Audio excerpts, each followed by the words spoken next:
Hello friend, मैं लक्की Kumar एलएनके class में आपका स्वागत है। आज इस वीडियो में आपको 24 फरवरी को पूछे जाने वाले प्रश्न अर्थशास्त्र के बहुत ही महत्वपूर्ण ऑब्जेक्टिव क्वेश्चन बताने वाले हैं। ये सभी क्वेश्चन काफी महत्वपूर्ण है। पिछले वीडियो हमने एक पार्ट में अर्थशास्त्र के वीडियो बना चुके हैं, तो वीडियो का स्किप मत कीजिएगा, वीडियो को शुरू से अंत तक देखिएगा। तो चलिए स्टार्ट करते हैं। आज का पहला क्वेश्चन, भारत एक देश है। यहाँ बताना आपको भारत एक कैसा देश है, तो भारत कृषि प्रधान देश है। ठीक है, यहाँ पे ऑप्शन बी। चलिए अगला क्वेश्चन देखते हैं। क्वेश्चन 32, जवाहर रोजगार योजना लागू हुई थी। ये भी काफी महत्वपूर्ण क्वेश्चन है, मैट्रिक परीक्षा में बार बार पूछा जाता है। यहाँ बताना आपको जवाहर रोजगार योजना कब लागू हुई थी, तो 1989 में। ठीक है, यहाँ पे ऑप्शन सी। ये 7वीं पंचवर्षीय योजना में 1989 में लागू हुई थी। उस समय किसका सरकार था, राजीव गांधी का। ठीक है, चलिए अगला क्वेश्चन देखते हैं। क्वेश्चन 33, विकसित देशों के कार्यकाल का अधिक भाग कार्यरत रहता है। यहाँ बताना आपको विकसित देशों का कार्यकाल का अधिक भाग किसमें कार्यरत रहता है, तो औद्योगिक क्षेत्र में। ठीक है, यहाँ पे ऑप्शन है। चलिए अगला क्वेश्चन देखते हैं। क्वेश्चन 34, भारत सरकार ने किस प्रकार की शिक्षा को मौलिक अधिकार घोषित कर दिया है। ये भी काफी महत्वपूर्ण क्वेश्चन है। यहाँ बताना आपको भारत सरकार ने किस प्रकार की शिक्षा को मौलिक अधिकार घोषित कर दिया है, तो प्राथमिक शिक्षा को। यहाँ पे ऑप्शन है, इसे याद रखिएगा। चलिए अगला क्वेश्चन देखते हैं। क्वेश्चन 35, इनमें से कौन सा संस्थागत वित्त का साधन है। यहाँ बताना आपको इनमें से कौन संस्थागत वित्त का साधन है, तो व्यवसायिक बैंक होता है। ठीक है, यहाँ पे ऑप्शन सी। चलिए अगला क्वेश्चन देखते हैं। क्वेश्चन 36, एक अर्थव्यवस्था के किस क्षेत्र को सेवा क्षेत्र कहता है। ये भी काफी महत्वपूर्ण क्वेश्चन है। यहाँ बताना आपको एक अर्थव्यवस्था के किस क्षेत्र को सेवा क्षेत्र कहता है, तो तृतीय क्षेत्र को। ठीक है, यहाँ पे ऑप्शन सी। और द्वितीय क्षेत्र में कौन आता है, तो उद्योग आता है। और प्राथमिक क्षेत्र कौन आता है, कृषि आता है। इसे याद रखिएगा। चलिए अगला क्वेश्चन देखते हैं। क्वेश्चन 37, निम्नलिखित में कौन बीमार राज्य है। ये भी काफी महत्वपूर्ण क्वेश्चन है। यहाँ बताना आपको निम्नलिखित में कौन बीमार राज्य है, तो बिहार का है बीमार राज्य है। ठीक है, यहाँ पे ऑप्शन है। और दो राज्य है, कौन कौन है, एक है मध्य प्रदेश, दूसरा उड़ीसा है। ये सभी क्या है, बीमार राज्य है। इसे याद रखिएगा, यानी कि पिछड़ा राज्य है। इसे याद रखिएगा। चलिए अगला क्वेश्चन देखते हैं। क्वेश्चन 38, विनिर्माण उद्योग अर्थव्यवस्था के कौन से क्षेत्र में आता है। यहाँ बताना विनिर्माण उद्योग अर्थव्यवस्था के कौन से क्षेत्र में आता है, तो द्वितीय क्षेत्र में आता है। इसे याद रखिएगा। यहाँ पे ऑप्शन बी। चलिए अगला क्वेश्चन देखते हैं। क्वेश्चन 39, आर्थिक विकास का तीसरा क्षेत्र क्या है। यहाँ बताना आपको आर्थिक विकास का तीसरा क्षेत्र क्या होता है, तो सेवा क्षेत्र होता है। ठीक है, यहाँ पे ऑप्शन सी। और कृषि क्षेत्र क्या होता है, प्राथमिक क्षेत्र होता है। चलिए अगला क्वेश्चन देखते हैं। क्वेश्चन 40, न्यूनतम या आधारभूत कौशल को किस प्रकार की शिक्षा कहेंगे। यहाँ बताना आपको न्यूनतम एवं आधारभूत कौशल को किस प्रकार की शिक्षा कहेंगे, तो प्राथमिक शिक्षा कहेंगे। ठीक है, यहाँ पे ऑप्शन है। चलिए अगला क्वेश्चन देखते हैं। क्वेश्चन 41, बिहार झारखंड विभाजन के पश्चात कौन सा उद्योग बिहार में रह गया।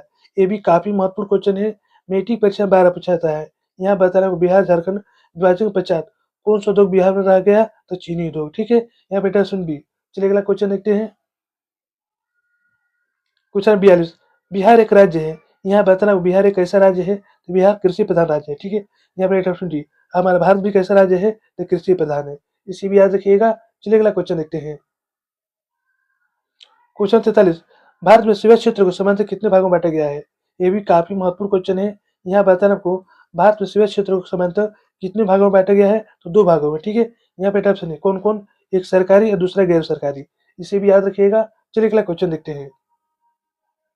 क्वेश्चन 44, किस क्षेत्र को द्वितीय क्षेत्र कहा जाता है। ये भी काफी महत्वपूर्ण क्वेश्चन है। यहाँ पता किस क्षेत्र को द्वितीय क्षेत्र कहा जाता है, तो उद्योग को। ठीक है, यहाँ पे ऑप्शन सी। कृषि को प्राथमिक क्षेत्र और सेवा को तृतीय क्षेत्र कहा जाता है। इसे याद रखिएगा। चलिए अगला क्वेश्चन देखते हैं।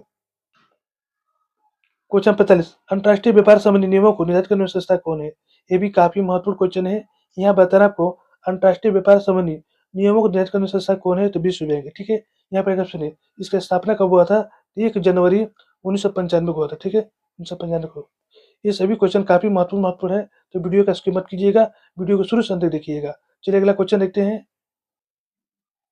क्वेश्चन 46, वैश्वीकरण के मुख्य अंक कितने हैं। यहाँ बताना आपको वैश्वीकरण के मुख्य अंक कितने हैं, तो 5 है। ठीक है, यहाँ पर कौन कौन है, तो देश के बीच व्यापार संबंधी अवरोध को मुक्त प्रवाह, दूसरा है देश के बीच पूंजी का मुक्त प्रवाह, तीसरा है देश के बीच प्रौद्योगिकी का मुक्त प्रवाह, चौथा है देश के बीच श्रम का मुक्त प्रवाह, और पांचवा है पूंजी के पूर्ण परिवर्तनशीलता। ठीक है, अब वैश्वीकरण के आयाम कितने हैं, तो 4 है।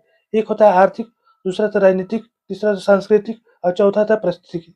इसे याद रखिएगा। चलिए अगला क्वेश्चन देखते हैं। क्वेश्चन 47, शेयर बाजार की नियतांक संस्था है, यहाँ बताना शेयर बाजार की नियतांक संस्था कौन है? तो स्टॉक एक्सचेंज है, ठीक है। यहाँ पे ऑप्शन डी। चलिए अगला क्वेश्चन देखते हैं। क्वेश्चन 48, निम्न से कौन विदेशी ब्रांड नहीं है? यहाँ बता रहे हैं निम्न से कौन विदेशी ब्रांड नहीं है? तो टाटा जो है विदेशी ब्रांड नहीं है, ठीक है। यहाँ पे ऑप्शन, जबकि हुंडई, टोयोटा, फोर्ड ये सभी के विदेशी ब्रांड है, जबकि टाटा नहीं है, ठीक है। चलिए अगला क्वेश्चन देखते हैं। क्वेश्चन 49, डब्ल्यूटीओ का विस्तारित रूप है, यहाँ बताना आपको डब्ल्यूटीओ का विस्तारित रूप क्या है? तो वर्ल्ड ट्रेड ऑर्गेनाइजेशन है, ठीक है। यहाँ पे ऑप्शन डी। चलिए अगला क्वेश्चन देखते हैं। क्वेश्चन 50, विश्व व्यापार संगठन की स्थापना कब हुई? ये भी काफी महत्वपूर्ण क्वेश्चन है। यहाँ बताना आपको विश्व व्यापार संगठन की स्थापना कब हुई? तो 1995 हुई, ठीक है। यहाँ पे ऑप्शन डी, 1 जनवरी 1995 को विश्व व्यापार संगठन की स्थापना हुई, इसे याद रखिएगा। चलिए अगला क्वेश्चन देखते हैं। क्वेश्चन 51, भारत सरकार ने निजीकरण की नीति कब अपनाई? ये भी काफी महत्वपूर्ण क्वेश्चन है। यहाँ बताना भारत सरकार ने निजीकरण की नीति कब अपनाई? तो 1991 में, ठीक है। यहाँ पे ऑप्शन ए, 24 जुलाई 1991 को भारत सरकार ने निजीकरण की नीति अपनाई, इसे याद रखिएगा। चलिए अगला क्वेश्चन देखते हैं। क्वेश्चन 52, इनमें से कौन बहुराष्ट्रीय कंपनी है? यहाँ बताना आपको इनमें से कौन बहुराष्ट्रीय कंपनी है? तो कोका कोला जो है बहुराष्ट्रीय कंपनी है, ठीक है। यहाँ पे ऑप्शन सी। चलिए अगला क्वेश्चन देखते हैं। क्वेश्चन नंबर 53, नई आर्थिक नीति में किसे सम्मिलित नहीं किया गया है?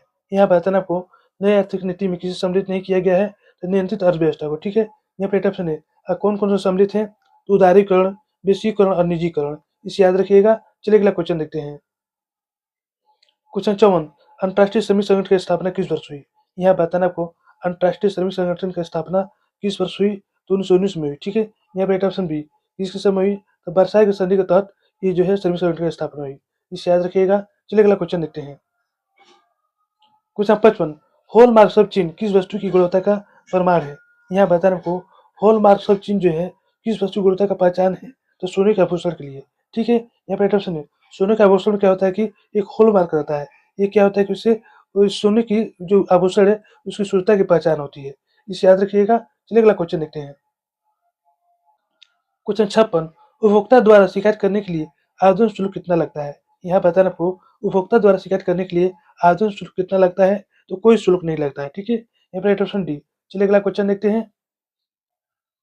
क्वेश्चन 57, भारत में उपभोक्ता संरक्षण अधिनियम की घोषणा कब हुई? यहाँ बताना भारत में उपभोक्ता संरक्षण अधिनियम की घोषणा कब हुई? तो 1986 में हुई, 24 दिसंबर 1986 को भारत उपभोक्ता संरक्षण अधिनियम की घोषणा हुई, ठीक है।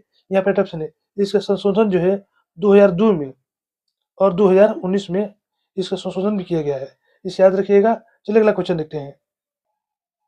क्वेश्चन 58, विश्व उपभोक्ता अधिकार दिवस प्रति वर्ष कब मनाया जाता है? यहाँ बताना आपको विश्व उपभोक्ता अधिकार दिवस प्रति वर्ष कब मनाया जाता है? तो 15 मार्च को, ठीक है। यहाँ पे ऑप्शन बी। चलिए अगला क्वेश्चन देखते हैं।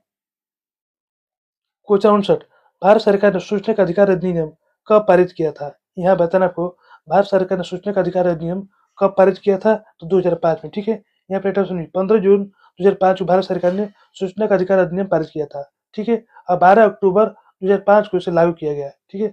12 अक्टूबर 2005 को इसे लागू किया गया, इसे याद रखिएगा। चलिए अगला क्वेश्चन देखते हैं। क्वेश्चन नंबर 60, खाद्य तेल की गुणवत्ता का मानक चिन्ह क्या है? यहाँ बताना खाद्य तेल की गुणवत्ता का मानक चिन्ह क्या होता है? तो 1 मार्क होता है, ठीक है। यहाँ पे ऑप्शन सी। तो यहाँ पर हमारा वीडियो समाप्त होता है। यहाँ पर आपको 30 महत्वपूर्ण ऑब्जेक्टिव क्वेश्चन बता दिए हैं, इसे अच्छे से याद कर लीजिएगा। यदि हमारा वीडियो आपको अच्छी लगती है तो लाइक सब्सक्राइब जरूर कीजिएगा, बेल आइकन जरूर दबाइएगा, इस नए वीडियो को नोटिफिकेशन आपको मिलता रहे। धन्यवाद।